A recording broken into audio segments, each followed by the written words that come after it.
Mobil baru? Mobil siapa? Aku akan ke ruang CCTV, kau pergilah ke ruanganku. Lihat apakah dia meninggalkan sesuatu di sana. Kita rehan pada Dito. Dan kau ikut bersamaku, aku membutuhkan penjelasan lebih detail darimu. Agnes mengangguk. Dia sedikit berlari mengikuti langkah lebar Rehan yang tergesa. Sesampainya di ruang CCTV, Rehan langsung meminta operator keamanan untuk memutar CCTV. Jam berapa kau melihat Anggi pergi? Aku rasa sekitar 40 menit yang lalu, Tuan.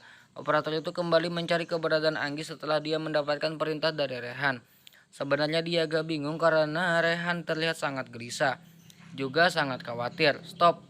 Apa mobil itu? Tanya Rehan menunjuk sebuah sedan hitam di depan lob Anggi perusahaan. Iya, Tuan. Perbesar plat nomornya. Cari tahu keberadaan itu terdaftar atas nama siapa. Baik, Tuan. Selang beberapa menit setelah dia ke, dia percaya melacak asal muasal mobil itu, Rehan menyunggingkan sebuah senyuman. Senyum sinis dengan mata iblisnya. Tuan, ini bak bajingan kau Dito. Aku sudah pernah mengatakan kalau kau hanya boleh mematikan ponselku dan ponselmu harus tetap menyala. Namun apa yang kau lakukan? Kau juga ikut mematikan ponselmu, ha? Dito mencoba untuk berdiri setelah dia tersungkur karena mendapatkan bogaman mentas dari Rehan. Dito tidak mematikan ponselnya, dia lupa untuk mengisi daya tadi malam. Alhasil ponselnya lobet, namun jika pun Dito menjelaskan semua ini pada Rehan sekarang, itu tidak akan berguna. Kita pergi ke rumah sakit bajingan, itu sekarang, Dit. Rehan kembali masuk ke AGD. Saat dokter memintanya untuk mengisi sebuah dokumen, bukan mengisi, lebih tepatnya menandatangani. Dokter membutuhkan tanda tangannya untuk melanjutkan tindakan. Ini apa, Dok? Tanya Rehan menautkan alisnya. Dokter menghela napas panjang. Aku minta maaf, namun untuk menjaga-jaga kau tanda tangani izin wali ini. Kau bilang kau suaminya kan? Saya sudah mencoba berbagai cara untuk menaikkan suhu tubuh istri Anda. Namun karena istri Anda sedang mengandung, saya masih belum berani memberikannya larutan salin. Dek, mengandung? Tanya Rehan dengan wajah terkejutnya. Istrinya sedang mengandung, sungguh. Iya, apakah Anda tidak tahu? Rehan menggelengkan kepalanya. Ini adalah surat izin jika kau memang tidak keberatan dengan tindakan yang akan aku lakukan. Ada zat yang harus aku masukkan ke dalam tubuh istrimu yang bisa saja sangat berbahaya untuk janin yang dia kandung oleh istrimu. Dokter itu kembali menyodorkan sebuah dokumen atau pulpen kepada Rehan. Ada kemungkinan kalau istri Anda akan absurd setelah ini. Itu adalah hal terburuk yang mungkin akan terjadi. Sekarang putuskanlah. Rehan mengambil dokumen itu meskipun dengan tangan yang bergetar, namun belum sempat dokter melepaskan dokumennya, Rehan merasakan tangan disentuh oleh tangan istrinya yang saat ini benar-benar sangat dingin. Jantungnya bergemuruh. Rehan melirik Anggi, istrinya sedikit membuka mata sembari menggelengkan kepala. Jangan om, jangan bunuh anak kita. Suara lirih lebih seperti bisikan itu membuat jantung Rehan mencelos. Dia semakin bingung harus melakukan apa. Saya butuh tanda tangan Anda sekarang, Tuan. Jikapun tidak memberikan tanda tangan, kemungkinan untuk istri Anda abortus itu tidak besar karena jantung juga paru-parunya melemah, dan itu juga akan mengakibatkan oksigen yang mengalir untuk janin berkurang.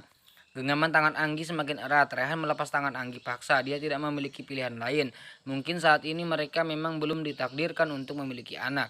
Terima kasih Tuan. Dokter itu mengambil surat izin dari Rehan dan memberikannya kepada seorang suster. Buliran bening mengalir dari sudut mata Anggi. Jantungnya sudah sangat sesak dan kini malah semakin sesak. Anggi sangat kesal kepada Rehan. Kenapa dia harus membunuh anak mereka? Sementara dokter dan para suster sibuk memindahkan Anggi ke ruangan khusus, Rehan malah ambruk di atas lantai. Jantungnya bergemuruh sesak dan sakit di dadanya membuat dia kesulitan untuk bernapas sampai tangannya terus memukul dadanya berkali-kali. Tetesan berlian terjatuh dari sudut matanya. Rehan menjauhkan tangan yang tadi Anggi genggam, membukanya perlahan hingga ketika dia melihat sebuah cincin pernikahan milik Anggi. Hatinya semakin sakit seperti dihantam gada besi besar yang membuat dia langsung kehilangan pasokan oksigen. Rehan meringis hingga dia jatuh di atas lantai dan mulai tidak sadarkan diri. Astagfirullah dok, tolong orang ini. Selang beberapa waktu akhirnya Rehan membuka matanya perlahan, kepalanya berdenyut dan dia masih merasakan sakit yang amat luar biasa di dadanya. Kamu sudah bangun nak? Suara seorang wanita sukses membuat Rehan menoleh. Anjani tersenyum menghampiri Rehan, memeluknya juga memberikan energi positif pada putra sulungnya. Anggi bu, Anggi. Anjani mengangguk. Tangannya mengusap kepala Rehan lembut. Kedua matanya semakin panas saat Anjani merasakan tubuh Rehan yang bergetar dalam dekapannya. Rehan sudah membunuh anak kami bu, Rehan membunuh anak kami. Semua orang menatap Rehan dengan tatapan simpatik. Ya mereka tahu semuanya karena dokter sudah menjelaskan apa yang terjadi. Ditambah lagi Dito, pria itu sudah menjelaskan semua rentetan kejadian hari ini. Kamu harus sabar sayang, yang penting Anggi sembuh. Masalah keturunan itu adalah rezeki dari Allah. Allah yang sudah mengatur segalanya, kamu yang sabar ya. Brak, tak tak tak. Plak, semua orang dibuat terkejut dengan suara bantingan pintu juga suara tamparan teramat sangat keras. Kenapa kau tidak becus menjaga Anggika? Apa yang kau lakukan? Tania menatap suaminya tajam, air mata mengalir membanjiri pipi putihnya. Dan kau Karehan, suami macam apa kau? Apa yang kau lakukan pada sahabatku? Hah, kenapa kau tega membiarkan Anggi mengalami hal seperti ini? Dito memeluk Tania dari belakang dan langsung menyeret wanita itu keluar dari ruang rawat Rehan.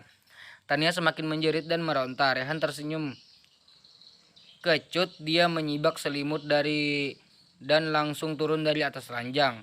Kau mau kemana sayang? Anjani menghentikan langkah Rehan. Aku ingin menemui Anggi bu, tapi Anggi masih ada di ruang insentif. Kau belum bisa melihatnya, aku tetap harus menemuinya bu. Rehan menarik kedua ujung matanya melihat Anggi dari jauh, sepertinya membuat hatinya semakin sesak.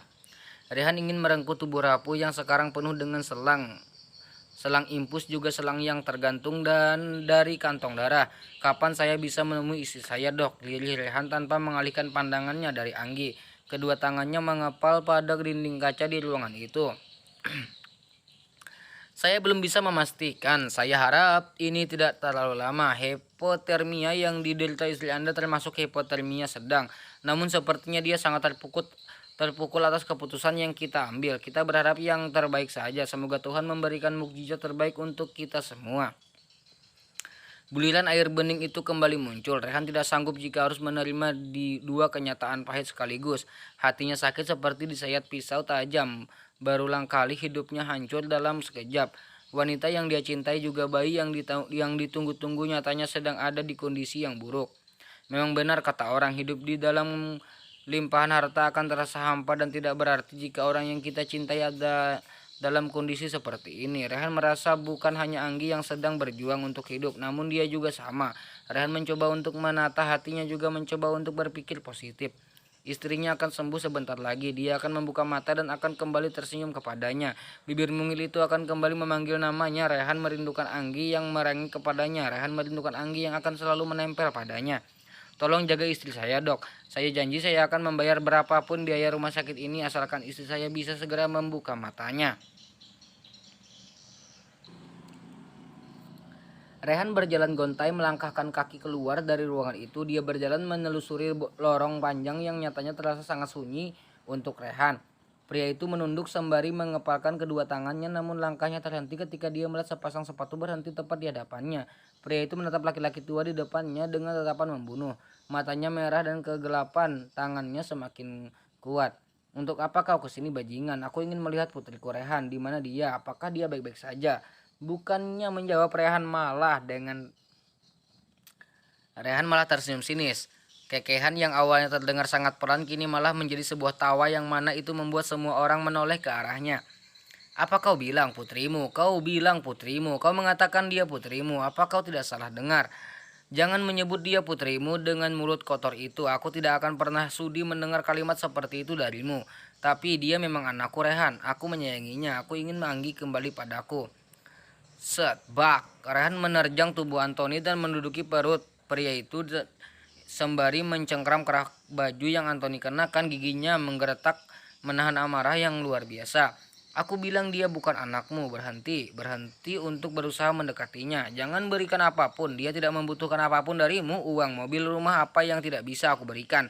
Aku mampu memberikan segalanya. Aku tidak terima uang darimu pun aku bisa membahagiakan dia. Rehan, Nugroho berteriak ketika melihat Rehan hendak memukul Anthony kembali. Nugroho menarik lengan Rehan supaya Rehan bisa melepaskan Anthony.